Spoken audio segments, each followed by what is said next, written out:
Γεια παιδιά, εγώ μια ημέρα εδώ και σήμερα θα παίξουμε στη Lebrerot και θα μιλήσουμε για το μεγαλύτερο update που θα γίνει στο Lebrerot 13 Ιουνίου, αλλά και για κάποια leaks που έχουν γίνει.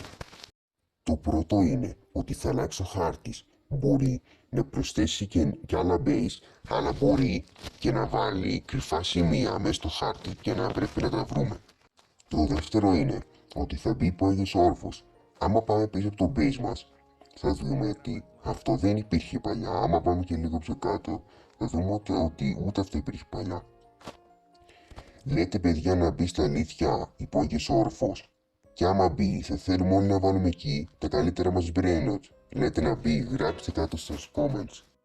Το τρίτο είναι ότι θα βγει το trade machine και θα μπει κάποιο άλλο στη θέση του και θα μπορείς να κάνεις κάποια διαφορετικά trade.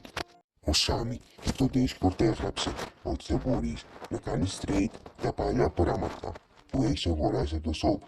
Δηλαδή, άμα πάμε στο shop, θα μπορείς να κάνεις trade αυτά τα πράγματα εκτός από το χαλί. Αυτό μήπως λέω σχετίζεται με το καινούργιο trade machine που θα μπει. Δεν ξέρω, θα το δούμε. Το πέμπτο είναι ότι θα μπορείς να δώσεις σε κάποιον το base skin σου, αλλά αυτό δεν θα μπορείς να το ξαναπάρεις ποτέ πίσω. Το έκτο είναι ότι θα μπορείς να δώσεις άμα έχεις ολοκληρώσει το index σου σε κάποιον και μετά θα μπορείς να το ξαναφτιάξεις.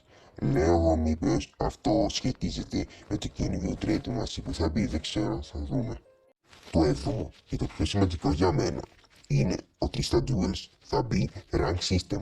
Θα παίζεις duel για να πάρεις καλή θέση στα leaderboards, αλλά και όταν παίζεις duels θα μπορείς να βάζεις τον άλλον να έχει μέχρι billion second, αλλά μέχρι και million second. Δηλαδή, άμα έχεις πατήσει ο άλλος να έχει billion, δεν θα μπορεί να βάλει million. Και τέλος, άμα πάμε στο δωμάτιο του Σάμιν, θα μπορούμε να δούμε πόσο της 100 έχει ακόμα για να ολοκληρώσει το update. Αυτό ήταν το βίντεο παιδιά.